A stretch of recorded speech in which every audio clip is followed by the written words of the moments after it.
अस्सलाम वालेकुम व्यूअर्स, मैं हूं समीना पाशा। उम्मीद है आप लोग खैरियत से होंगे। व्यूअर्स, कुछ आम खबरें और अपडेट्स लेकर इस व्लॉग में आपके सामने हाजिर है। जनाब, खबरें बड़ी इंपॉर्टेंट हैं क्योंकि अब मरहला आ गया है चीफ जस्टिस ऑफ पाकिस्तान की तैनाती का, और इस हवाले से अब बाकायदा एक कमेटी भी तश्कील पा गई है। ये कमेटी, ये जो अभी हाल ही में आइनी तरमीम हुई है उसके नतीजे में तश्कील पाई है। तो इस कमेटी के नतीजे में अब क्या फ़ैसला होने जा रहा है, और इसके साथ साथ अब जैसे जैसे जाहिर है ये गज़ट नोटिफिकेशन भी सामने आ चुका है, तो उसके बाद बड़ा इम्पॉर्टेंट है ये देखना कि इसमें आईनी तरमीम में क्या क्या बारीक वारदातें डाली गई हैं या क्या क्या लकूने छोड़े गए हैं। क्योंकि बज़ाहिर ऐसा लग रहा है कि इस आईनी तरमीम में बहुत सारे लूप होल्स हैं और बहुत सारे ऐसे सवालात हैं जिसके जवाब नहीं मिल रहे। अब या तो ये आईनी तरमीम बड़ी उजलत में तैयार की गई है, और या तो किसी बिल्कुल ही नालायक बंदे ने तैयार की है जिसका काम ही नहीं था, शायद कोई आइन और कानून से कोई और किसी शोबे का शायद बंदा हो, तो उसने उठा के ये आइनी तरमीम की चीज़ें बस अपनी मर्ज़ी की डलवा दी। अब ये अल्लाह बेहतर जानता है, लेकिन कहानी ये है कि जो इसके लूप होल्स हैं वो आगे आने वाले दिनों में खासा तंग करेंगे, और इसके लिए कंफ्यूजन जो है वो पैदा होती नज़र आ रही है। इस सारी आइनी तरमीम का फ्यूचर क्या होने जा रहा है, और इसके साथ साथ बात करेंगे कुछ पीटीआई के जो बहुत सारे लोग मुनहरिफ हुए, उनके ऊपर क्या अब एक रिएक्शन आ रहा है, क्या पार्टी उनके साथ करने जा रही है। अली अमीन गंडापुर साहब आज बड़े दिनों बाद जागे हैं, और जाग के उन्होंने एक बड़ी ज़बरदस्त गरजदार किस्म की तकरीर की है। इस तकरीर के साथ क्या हो रहा है इस पे भी बात करते हैं, जो कि बड़ा ज़रूरी है। और इमरान खान साहब बुशरा बीबी साहिबा के एक बल्कि दो अहम इंपॉर्टेंट केसेस लग गए हैं, तो उसके हवाले से भी गुफ्तगू करेंगे। इसी व्लॉग में आपसे रिक्वेस्ट है कि चैनल को सब्सक्राइब कर लें अगर अभी तक सब्सक्राइब नहीं किया। और इस मौके पे मैं एक दफ़ा फिर सबका शुक्रिया अदा कर दूं कि पिछले कुछ दिनों में जिस तरह से आप सराह रहे हैं चैनल को, सब्सक्रिप्शन में भी इजाफा हुआ, और जिस तरह से आप लोगों के मैं कमेंट्स भी पढ़ रही थी, आप लोग जिस तरह से हौसला अफजाई कर रहे हैं, जो अप्रिसिएशन दे रहे हैं, जो दुआएँ कर रहे हैं, थैंक यू सो मच। मतलब आपने सही मानों में मकरूज़ कर दिया है मुझे अपना, और मुझे अब जिम्मेदारी भी अपनी बढ़ती हुई महसूस होती है। मुझे महसूस होता है कि जब आप लोग इतना ट्रस्ट कर रहे हैं तो आपका ट्रस्ट किसी सूरत भी ब्रेक ना किया जाए। लेकिन मैं इसके साथ ही वाज़े कर दूं कि हो सकता है कि कभी मैं कुछ ऐसी बात करूं जो आपको पसंद ना हो या आप ना सुनना चाहते हो, लेकिन ये बात जहन में रखिएगा कि एक सहाफ़ी का काम या एक सही मानों में जो तज्ज़िया होता है, एक इंडिपेंडेंट तज्ज़िया, वो इस बात पर मुनहसर नहीं होता कि सुनने वाला सुनना क्या चाह रहा है, बल्कि वो हक़ाइक़ के ऊपर मबनी होता है या वो आपके मुशाहिदे के ऊपर मबनी होता है। तो उसमें ऐसी चीज़ मुमकिन है जो आपको सुनने में अच्छी ना लग रही हो, लेकिन अगर वो हकीकत है तो हम तो वही आपको डिस्क्राइब करेंगे। तो मैं कोई उस तरह का तज्ज़िया नहीं कर सकती कि जिसमें मैं आपको बिला वजह कोई बहुत सुहाने ख्वाब दिखाऊं या मैं बिला वजह बड़ी बड़ी डींगें मारूं। तो मैं उतनी ही बात करूंगी जो मेरे मुशाहिदे और मेरे तज्ज़िये में मेरे जो हक़ाइक़ को देखने की आँख है उसके नतीजे में चीज़ें सामने आएंगी। बहरहाल आप लोगों की सपोर्ट और अप्रिसिएशन मेरे साथ रहेगी। इंशाल्लाह कोशिश होगी कि आपको मायूस ना किया जाए। चलिए जी, अब काम शुरू हो जाए ज़रा। तो सबसे पहले बात कर लेते हैं कि जी चीफ जस्टिस ऑफ पाकिस्तान की तकर्री जो है इस वक्त एक मेन मरहला है, और इस मेन मरहले में जो आइनी तरमीम अभी 26वीं हुई है, इसके मुताबिक जो चीफ जस्टिस की तैनाती वो किस तरह से होनी है कि 12 रुकनी जो कमेटी है जिसमें अपोजिशन के भी मेंबर्स हैं और हुकूमत के भी मेंबर्स हैं, और इन तमाम मेंबर्स के जो नंबर्स हैं उनके अकॉर्डिंगली इनकी एक नुमाइंदगी जो है वो इस कमेटी में होगी, और इस कमेटी की 2/3 मेजॉरिटी जिस नाम को सिलेक्ट करेगी वही बंदा चीफ जस्टिस ऑफ पाकिस्तान बनेगा, और ये 3 जो टॉप मोस्ट सीनियर जजेस हैं उनमें से होगा। तो अब 3 जो सीनियर मोस्ट जजेस हैं, जैसा कि आप सब जानते हैं, जस्टिस मंसूर अली शाह हैं, नंबर 2 मुनीब अख्तर साहब हैं, और नंबर 3 जस्टिस याहिया आफरीदी साहब हैं। तो बज़ाहिर इन 3 जजेस में से ही पैनल को इंतखाब करना होगा। अब पहले आ जाते हैं इस बात पर कि पैनल में कौन कौन है। तो पैनल में जी इस वक्त हुकूमत की अक्सरियत है, क्योंकि यहाँ पर आपको पता है कि जो इत्तेहादी हुकूमत है उसमें जो PMLN है उसके 4 अरकान हैं, फिर पीपल्स पार्टी के 3 अरकान हैं, फिर MQM का भी एक मेंबर है।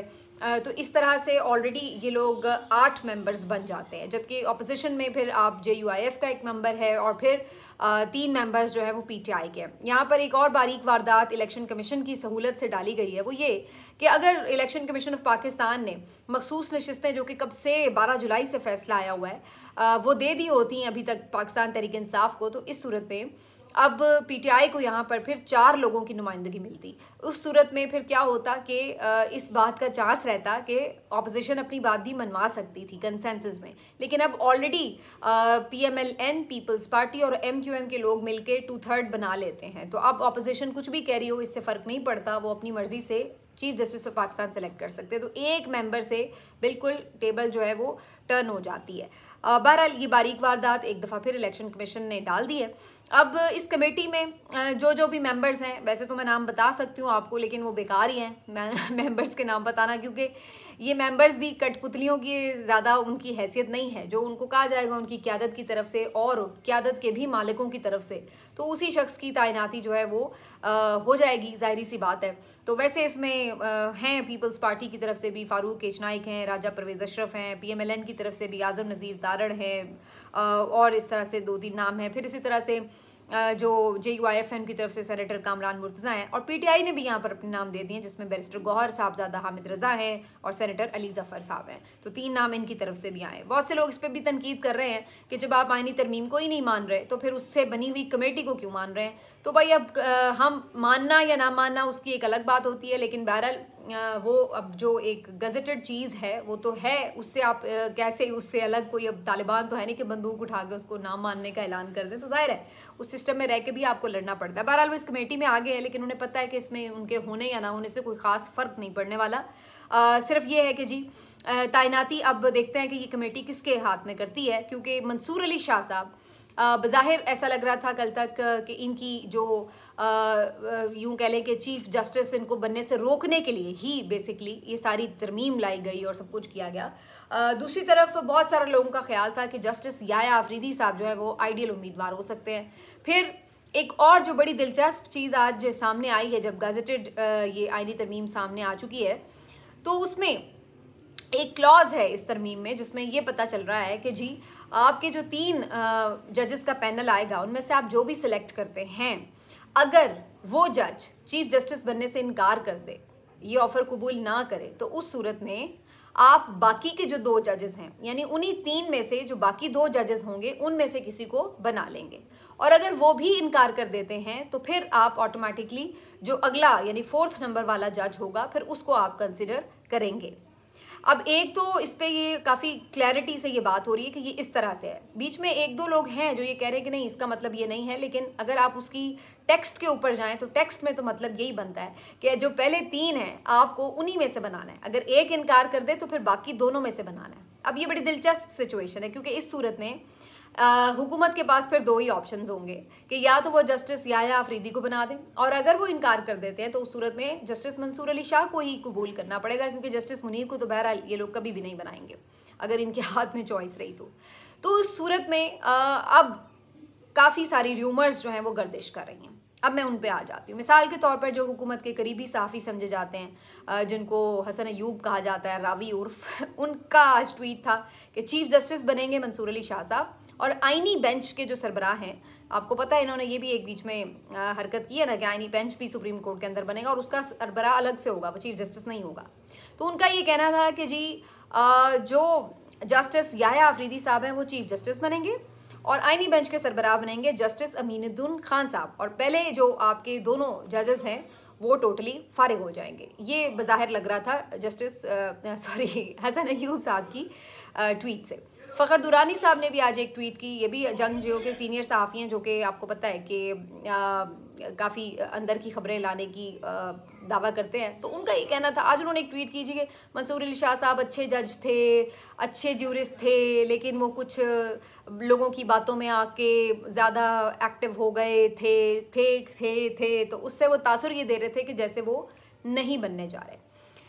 तीसरा, अब आते हैं एक और सीनियर कोर्ट रिपोर्टर हैं, उनका ये मानना है, अशफाक साहब, इनका ये मानना है कि जस्टिस मंसूर अली शाह साहब ही चीफ जस्टिस होंगे। फिर JUIF के 2-3 अहम लोग जो मुख्तलिफ मुज़ाकरात का हिस्सा रहे हैं, उनकी कुछ रिपोर्टर्स से बात हुई है और उन्होंने उन्हें ये डिस्क्लोज़ किया है कि जी ये बात जब ये सारी तरमीम के ऊपर गुफ्तगू हो रही थी, मुज़ाकरात हो रहे थे, तो ये तयशुदा था कि चीफ जस्टिस बहरहाल मंसूर अली शाह साहब ही बनेंगे। तो ये उस वक्त ही तयशुदा बात थी। लेकिन दूसरी तरफ आप ख्वाजा आसिफ साहब की असम्बली की तकरीर देखें तो वो तो डायरेक्ट उनको हिट कर रहे थे। तो इस सिलसिले में देखा जाए तो बड़ी मज़ेदार गेम है कि दो तरफ के जो हैं वो स्ट्रॉन्ग ओपिनियंस आ रहे हैं कि मंसूर अली शाह साहब बनने जा रहे हैं, येस, और मंसूर अली शाह साहब नहीं बनेंगे, नो। तो टोटल इसके ऊपर वो आ रहा है। अब मैं आपको अपनी ज़ाती राय इस पे दे देती हूँ, फिर देखते हैं कुर्रा फाल किसके साथ निकलता है। मेरा अंदाज़ा ये है कि जस्टिस मंसूर अली शाह साहब को ये चीफ जस्टिस अपॉइंट कर देंगे। उसकी वजह यह है कि एक तो इन्होंने जो तरमीम की है उसके मुताबिक चीफ जस्टिस जो भी बनेगा सुप्रीम कोर्ट का वो तकरीबन टुथलेस होगा, क्योंकि इन्हें मसला है आइनी मुकदमात से। इन्हें मसला है कि जो सियासी मुकदमात जाते हैं सुप्रीम कोर्ट में, जो हुकूमत के ही आमतौर पर ख़िलाफ़ जाया करते हैं, तो उन मुकदमात को मंसूर अली शाह साहब ना सुने। तो अब जो इन्होंने तरमीम की है उसमें आइनी बेंच तो वैसे ही अलहदा है और उसका सरबराह भी अलहदा है। तो मंसूर अली शाह साहब अगर चीफ जस्टिस बना भी दिए जाते हैं तो वो उस तरह से इन्फ्लुएंस नहीं कर सकेंगे अकॉर्डिंग टू दिस तरमीम या हुकूमत के मंशा के मुताबिक। तो उनका ख्याल ये है कि जी मंसूर अली शाह साहब को हम चीफ जस्टिस बना देंगे तो इसके 2-3 फ़ायदे होंगे। पहला फ़ायदा क्या होगा हुकूमत को कि एक तो वो ये साबित करेंगे कि देखें जी हमने पर्सन स्पेसिफिक नहीं की। हमने कब कहा था कि हम इनका रास्ता रोक रहे हैं, वहीं पीटीआई ने शोर मचाया हुआ था कि हम इनका रास्ता रोक रहे हैं, हम तो नहीं रोक रहे थे, वैसे भी उन्होंने बनना था, हमने ऐसे भी बना दिया। एक दूसरा मुमकिना कोई भी जो एक लॉयर्स मूवमेंट हो सकती है जिसका ऐलान भी बहुत सारे वकला कर रहे हैं कि जी हम तो सिर्फ मंसूर अली शाह को अपना चीफ जस्टिस मानेंगे, तो उनका भी मुंह बंद करने के लिए ये एक अच्छा रास्ता हो सकता है। भाई अब क्यों मूवमेंट चला रहे हैं आप, देखिए हमने तो मंसूर अली शाह साहब को चीफ जस्टिस अपॉइंट कर दिया है। 2, तीसरा जो इनका इसका मकसद है वो ये कि चीफ जस्टिस मंसूर अली शाह साहब बनेंगे तो ऑटोमेटिकली वो कौन सा इन्फ्लुएंस कर सकेंगे, तो लिहाजा हमें उनको बनाने में कोई प्रॉब्लम भी नहीं होगा। तो इस तरह हुकूमत जो है वो 2-3 इससे जो है मसले अपने हल कर लेगी और मंसूर अली शाह साहब को अपॉइंट कर देगी। अब जो आता है इसका मेन मसला हुकूमत का वो है आइनी बेंच का सरबराह। तो उसके लिए वो ऑटोमेटिकली फिर जस्टिस याह्या आफरीदी की तरफ जा सकती है। जस्टिस याह्या आफरीदी से मुतालिक जैसे मैंने आपको पिछले भी व्लॉग में बताया था कि वो मेरा ख्याल है कि दोनों के लिए एक्सेप्टेबल है, और मेरा ये ख्याल गलत साबित नहीं हुआ क्योंकि मैंने आज सलमान अकरम राजा साहब को भी प्रोग्राम में सुना तो उन्होंने भी कहा कि जस्टिस याह्या आफरीदी अगर बेंच के आइनी बेंच के सरबराह बनते हैं तो हमें कोई एतराज़ नहीं होगा। तो इसी तरह हुकूमत के लिए भी शायद वो काबिल कबूल हों। तो इस सूरत में अगर हुकूमत जस्टिस याह्या आफरीदी को आइनी बेंच का सरबराह बना देती है तो फिर उनका वो मसला भी हल हो जाएगा कि मंसूर अली शाह साहब सियासी मुकदमात नहीं सुनेंगे, और इस तरीके से वो आराम से काफ़ी सारी और जो प्रॉब्लम्स हैं उनसे बच सकते हैं। तो मेरा अंदाज़ा ये है कि हुकूमत जस्टिस मंसूर अली शाह साहब को चीफ जस्टिस अपॉइंट करेगी और जो असल चीफ जस्टिस पावरफुल वाला होगा वो होगा आइनी बेंच का सरबराह जो कि होगा जस्टिस याह्या आफरीदी। तो इस तरह हुकूमत जो है चालाकी के साथ दोनों अपने मकसद हासिल कर लेगी। लेकिन क्या ये सब इसी तरह हो जाएगा, ये तो अभी दूर की बात है ना, क्योंकि अभी तो चैलेंज होंगी चीज़ें और काफ़ी कुछ होगा। तो देखते हैं फिर ये सारे मकसद हासिल होते हैं या नहीं। लेकिन अब आ जाते हैं कि ये सारी आइनी तरमीम में कौन कौन से लकूने नज़र आ रहे हैं। पहली चीज़ जो इसमें नज़र आ रही है वो ये कि मज़ेदार बात यह है कि इन्होंने फिक्स कर दिया टेन्योर चीफ जस्टिस का, और अब पता ये चल रहा है कि याह्या आफरीदी साहब की 65 साल की उम्र तक अगर अब ही वो चीफ जस्टिस बनते तो वो मतलब उनके एक्स्ट्रा अभी टाइम पड़ा होता और वो पहले ही उनका चीफ जस्टिस का टेन्योर पूरा हो जाता, मतलब वो 63-64 साल की उम्र में फिर रिटायर होकर घर चले जाते, तो उनकी 1-1.5 साल की जो सर्विसेज मजीद हो सकती थी वो ख़त्म हो जाती। दूसरा, आइनी और सियासी मुकदमात आपस में बाज़-औक़ात मिक्स भी होते हैं। कुछ ऐसे मुकदमात होते हैं जिनमें बाकी सब चीज़ें दीवानी या फौजदारी होती है, लेकिन कोई एक शिक जो है वो आइन की भी उसमें तशरीकी करने की ज़रूरत पड़ जाती है। तो ऐसी सूरत में अब क्या होगा, मतलब जो बेंच सुन रहा होगा वो क्या आइनी तशरीह के लिए फिर आइनी बेंच की तरफ भेज देगा वो मुकदमा, तो ये बड़ी अजीब सी सूरत हाल हो जाएगी। और आज ये हुआ भी, मंसूर अली शाह साहब कोई सुन रहे थे केस और आयशा मलिक साहिबा भी थी उस केस का हिस्सा, और वहाँ पर ऐसी कोई बात हुई कि वहाँ पर आइन की तशरीह की बात आई तो वो हंसने लगे, कहने लगे अब तो वो तरमीम हो गई है भाई, अब ये हम सुने या वो नया बेंच सुनेगा, और उसके बाद वो बड़ा खिलखिला के वहाँ पर हंसते भी रहे। तो ये भी हुआ है। तो जजेस की पूरी नज़र है और वो इन्जॉय भी कर रहे हैं सिचुएशन को, और उनके भी जहन में कुछ ना कुछ चल रहा है इसके मुतालिक। तो अभी बहुत कुछ आना बाकी है सामने, तो जिसको कहते हैं ना गेम ऑन है, वो वाली सिचुएशन है। तीसरा, इसमें ये भी बात की जा रही है कि ये तो बज़ाहिर ऐसा लग रहा है कि आपने सुप्रीम कोर्ट के अंदर एक और सुप्रीम कोर्ट बना दी है, क्योंकि एक तो नॉर्मल सुप्रीम कोर्ट है, फिर उसके अंदर एक आइनी बेंच है जिसका फिर एक चीफ जस्टिस है। तो ये ऐसे लग रहा है कि आपने एक और बीच में रियासत के अंदर रियासत जैसे हम सुना करते हैं, तो ये सुप्रीम कोर्ट के अंदर सुप्रीम कोर्ट बना दिया। तो इसमें काफ़ी सारे मज़ीद भी लकूने हैं जो आगे चल के नज़र आते रहेंगे। लेकिन बहरहाल अब ये हुकूमत ने जो उजलत में काम किए हैं, ज़्यादा होशियारी में कुछ अपने भी ब्लंडर्स किए हैं, तो ये कुछ इस तरह की सूरत हाल नज़र आ रही है। लेकिन बहरहाल अब कल तक ये मामला क्लियर हो जाएगा कि चीफ जस्टिस कौन है, प्रिजाइडिंग ऑफिसर आईनी बेंच का कौन है, और फिर देखा जाएगा कि आईनी बेंच में शामिल होने वाले जजेस के नाम क्या है, ये भी देखा जाएगा। तो ये सारी चीज़ें अभी 1-2 दिनों में क्लियर होने जा रही हैं, और साथ साथ फिर हमें रिएक्शंस भी पता चलते चले जाएंगे। अब आ जाते हैं जी कुछ पॉलिटिकल मैटर्स की तरफ। तो पाकिस्तान तहरीक इंसाफ के वो लोग जो मुनहरिफ हुए, उनके ऊपर शदीद किस्म की तनकीद का सिलसिला जारी है। जो पार्टी वर्कर्स हैं वो बहुत गुस्से में हैं और बहुत लान तान कर रहे हैं, और वो अपनी जो पार्टी की क़यादत है उससे ये डिमांड कर रहे हैं कि फौरी तौर पर ऑफिशियली इनके नाम वगैरह भी जाहिर किए जाएँ और इनके खिलाफ कार्रवाई का आगाज़ किया जाए। बिल्कुल वो टॉलरेट नहीं करना चाह रहे, जबकि पार्टी की तरफ से ये कहा गया था कि हमने एक कमेटी बनाई है, वो तहकीकात करेगी। अच्छा, फिर इसके ऊपर भी बड़ी डिवीज़न नज़र आ रही है। कोई लोग जो हैं वो कुछ लोगों के नाम ले रहे हैं कि ये बिके हुए हैं, और कुछ दूसरे लोग जो हैं वो ऐसा लग रहा है कि किस दूसरे लोगों के नाम ले रहे हैं। कुछ पे ज़ाहिर इत्तेफाक है कि ये तो डेफिनेटली बिके हुए हैं, लेकिन बज़ाहिर ऐसा लग रहा है कि ख़ास तौर पे एक रिफ्ट है ज़हन कुरैशी साहब के हवाले से कि बज़ाहिर कुछ लोग ऐसा लग रहा है कि उन्हें प्रोटेक्ट कर रहे हैं। कुछ लोग जो है वो समझ रहे हैं कि नहीं, अभी इस मामले में कुछ डाउट्स हैं, इसको क्लियर होना चाहिए, और कुछ लोग जो है वो कह रहे हैं कि नहीं, सलूक सबके साथ एक जैसा होना चाहिए। अगर किसी और ने वोट बेचा गद्दारी की पार्टी के साथ, तो जितना वो गद्दार है फिर ज़ैन कुरैशी भी उतना गद्दार है, तो उसके साथ कोई स्पेशल सलूक नहीं होना चाहिए। तो इसको लेकर के काफ़ी सोशल मीडिया पर लड़ाई चल रही है इस वक्त पीटीआई कारकुनों की और सोशल मीडिया वॉरियर्स की। आज मुराद सईद साहब ने इस मौके पर एक ट्वीट करके सबको ज़रा कूल डाउन करने की कोशिश की है, लेकिन फ़िलहाल लग यही रहा है कि मुतालबा जो है ये ज़ोर पकड़ा हुआ है कि ये पहले तो आप पार्टी से गद्दार फारिग करें, फिर आगे बात होती है। लेकिन इस दौरान अली अमीन गंडापुर साहब ने भी आज ये ऐलान किया था कि रात तक नाम सामने आ जाएंगे। अभी तक तो खैर नहीं आए, लेकिन अली अमीन गंडापुर साहब ने जी आज बड़ी गरजदार किस्म की, बड़े अरसे बाद, काफ़ी दिनों बाद तकरीर की, और उन्होंने ये ऐलान किया कि जो आइनी तरमीम है ये दरअसल गैर आइनी तरमीम है। उन्होंने ये भी कहा कि जी अगर आपने चीफ जस्टिस मंसूर अली शाह साहब को अपॉइंट ना किया तो हम दोबारा आपकी तरफ आएंगे, इस्लामाबाद आएंगे, और इस दफ़ा पूरी तैयारी से आएंगे। और उन्होंने कहा कि अब डू और डाई की सिचुएशन है, और उन्होंने मज़ीद कहा कि पहले हम अपना मैंडेट वापस लेंगे और उसके बाद फिर ये सारी जो आइनी तरमीम है वो हम रिवर्स करेंगे। और फिर से उन्होंने फिर इमरान खान साहब की रिहाई की बात की, और फिर पार्टी वर्कर्स को मोटिवेट भी किया, तो वो सारा कुछ। लेकिन आज बड़ी इंटरेस्टिंग बात क्या है जो मैंने नोटिस की, कि जब आप बार बार लोगों को कॉल देते हैं और उसका फिर एक अच्छा एग्जिट नहीं देते, तो उसके बाद क्या होता है कि लोग फिर आप पे ट्रस्ट करना कम कर देते हैं, डाउट्स आ जाते हैं। तो आज जहां बहुत से लोग इस बात पर अली अमीन गंडापुर साहब की तकरीर के बाद बड़े पुरजोश हुए और कहा कि चलो शुक्र है कि आदत बोली तो सही, कहीं से आवाज़ तो आई और कुछ उन्होंने हलचल तो की, तो वहीं पर बहुत सारे ऐसे लोग थे जो बाकायदा उनकी ट्रोलिंग कर रहे थे। सहाफ़ियों में भी थे और इनके अपने सोशल मीडिया के कारकुन वगैरह भी थे जो उनका बाकायदा मजाक उड़ा रहे थे कि अच्छा जी अब कहाँ तक आपने करना है, फिर लॉन्ग मार्च ये भी बता दें। कोई पूछ रहा है अच्छा फिर केपी हाउस तो नहीं चले जाना, कोई कह रहा है भाई चाय पीने ना चलिए जाइएगा बस, और ये वो, और ट्रोलिंग चल रही थी फुल।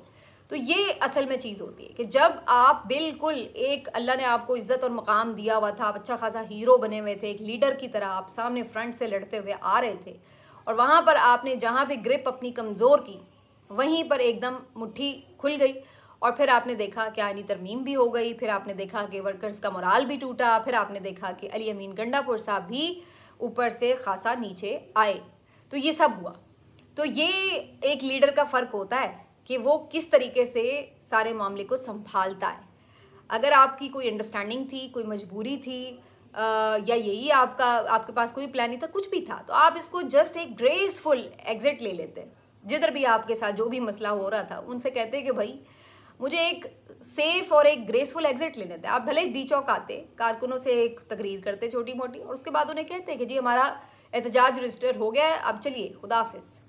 तो एक मुहज़्ज़ब तरीके से कारकुनों बेचारों को भी जाने का कहते, खुद भी चले जाते, और एक ग्रेसफुल एग्जिट होता, और ये भी साबित करते कि देखिए जी हम कोई इंतशार फैलाने नहीं आए थे, हम तो एहतजाज करने आए थे, हमने एहतजाज किया, हम जा रहे हैं। लेकिन जिस अंदाज से आप वहाँ से गायब हुए और जिस तरह से कारकुन आपको ढूंढते रह गए, उन्होंने कारकुनों को बड़ा हर्ट किया, और यही वजह है आज वो एक चीज़ जो है हमें गम गुस्सा अभी तक भी कारकुनों की ट्वीट्स में नज़र आ रहा था उनके नीचे।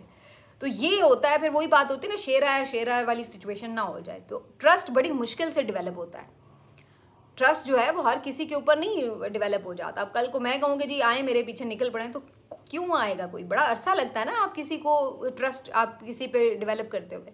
और जब कोई आपको इस तरह बीच रास्ते में छोड़ जाए तो क्या दोबारा आप सोचते हैं कि उसकी तरफ जाएं? तो ये ऑटोमेटिकली एक ऐसी चीज़ है। ये अलग बात है कि जो इमरान खान का कारकुन है वो अली अमीन के पीछे तो नहीं निकला था, वो तो इमरान खान के लिए निकला था।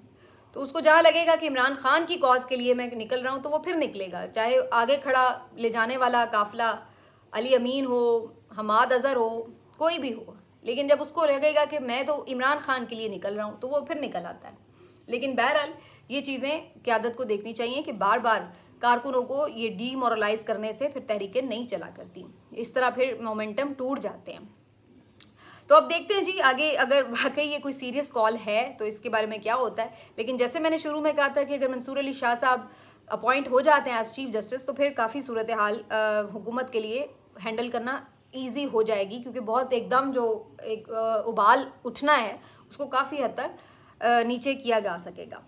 बाकी एक जो खबर अच्छी आज मिली जी, उमर मलिक जो एक सिंगर थे जिनके बारे में मैंने आपको बताया था, उन्हें जिस तरीके से गिरफ्तार किया गया, उन पर तशद्दुद भी हुआ था, वो रिहा हो गए हैं। इसके अलावा आगा सरवर एक रिपोर्टर थे जो ये सारा डी चौक का एहतजाज कवर कर रहे थे और बड़े अजीबोगरीब तरीके से उनको भी लापता कर दिया गया था, उनकी भी बाजियाबी आज मुमकिन हो पाई है, तो ये भी हो गया है।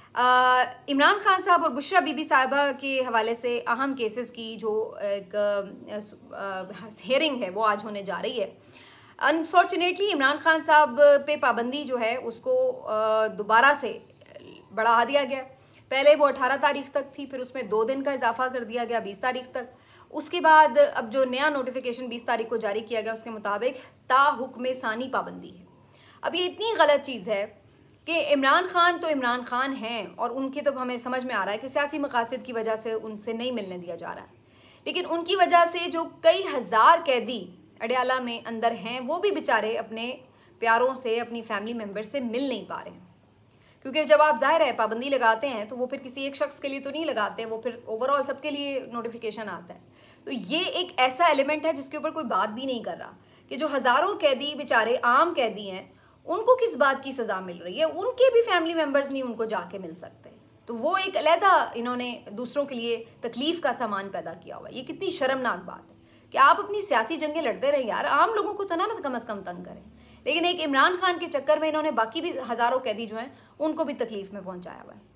और इस बात को मैं ये नहीं कह रही कि इमरान खान को आप रखें, यही तो मसला है कि इमरान खान का भी बुनियादी हक है कि उनके साथ मेंबर्स को, फैमिली मेंबर्स को, लॉयर्स को मिलने दिया जाए। लेकिन आप देखिए कि इन्होंने इतनी विक्टिमाइजेशन की है। वैसे ये हर वक्त PMLN वाले आके रोते रहते हैं कि जी हमारे साथ ये हो गया, हम बड़े मुश्किलों में थे, हमारा जो था बिल्कुल इमरान खान ने कैद खाना बड़ा टाइट रखा हुआ था, यूं था वूं था।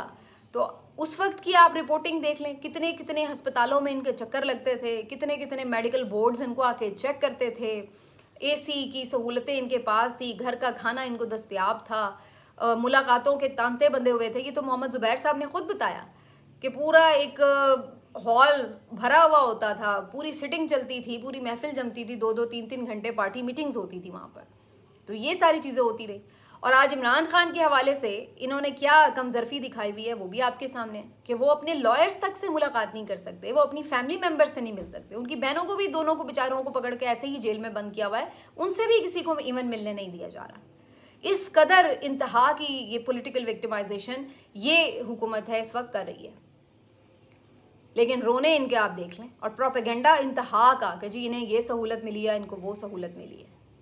अब तो खुद मौलाना फजल रहमान हो या जो दीगर पार्टीज के लोग हैं वो भी इवन इस बात पे चीख उठे हैं कि खुदा का खौफ करो, कुछ शर्म करो, पॉलिटिकल विक्टिमाइजेशन को इस हद तक तो ना बढ़ाओ। जिस तरह का हमारा मुल्क है, जो हमारे मुल्क का माहौल है, ये तो बारियां लगी रहती हैं, कभी आप होते हैं कभी वो होता है, तो फिर आपके साथ क्या होगा। लेकिन इनको फिलहाल ये सारी बातें भूली हुई हैं। तो बहरहाल इमरान खान साहब के रेगुलर मेडिकल चेकअप के लिए एक दरख्वास्त दायर की गई थी पार्टी की तरफ से, जिसको जस्टिस मियां गुल हसन औरंगजेब साहब सुनने जा रहे हैं। और उस दरख्वास्त में ये इस्तदा की है कि कम अज़ कम 2 हफ्ते के बाद, हर 2 हफ्ते के बाद जो उनके पर्सनल मॉलेज हैं वो उनको जाके ज़रूर एग्ज़ामिन कर लिया करें। और इसी तरह बुशरा बीबी साहिबा के हवाले से भी ये एक अहम दरख्वास्त लगी है। अच्छा, बुशरा बीबी साहिबा के साथ भी वही है कि सिर्फ इमरान खान की बीवी होने की वजह से उन बेचारी को भी शदीद तरीन सख्तियों का सामना करना पड़ा है। अब उनके अपने जो बच्चे हैं उनको भी उनसे नहीं मिलने दिया जा रहा, फैमिली मेम्बर्स को भी उनसे नहीं मिलने दिया जा रहा। तो ये सूरत हाल है। और उनकी बेल लगी हुई थी, तो पिछले 2 हफ्तों से उस बेल पे हेयरिंग ही नहीं हुई। पता चला जस्टिस साहब को डेंगू हो गया और वो फिर बेल ही नहीं उनकी सुनी गई। तो ये सारी चीज़ें उनके साथ भी हो रही है और उसके अलावा भी पता चल रहा है कि उनके साथ बड़ी सख्ती बरती जा रही है जेल के अंदर। तो खैर अब उनके हवाले से भी फैमिली ने पिटिशन दायर की है और उन्होंने इस्तदा की है कि उनके बच्चों को उनसे मुलाकात करवाई जाए। इतने दिन हो गए उनके बच्चे मिल नहीं पाए उनसे। तो ये सूरत हाल है। अभी देखते हैं, दोनों पिटिशन्स लगी हुई हैं, इसके ऊपर फौरी तौर पर अदालत क्या रिलीफ देती है। लेकिन अनफॉर्चुनेटली ये पॉलिटिकल विक्टिमाइजेशन की एक इंतहा है। लेकिन उससे ज़्यादा तकलीफ दे बात यह है कि अगर अदालतें उसके ऊपर बर वक्त रिलीफ नहीं देती हैं, बर वक्त इंसाफ नहीं करती, तो ये ज़्यादा तकलीफ दे बात है। और अभी तक तो चलिए कोई छोटा मोटा कहीं से कोई इंसाफ का दाना आ ही जाता था। अब जिस किस्म की इन्होंने एक अदलिया पर कंट्रोल करने की कोशिश की है, उसके बाद तो वो भी फ़िलहाल मुश्किल दिखाई दे रहा है। मिलते हैं आपसे अगले वीलॉग में। अपना ख्याल रखिए। अल्लाह हाफिज़।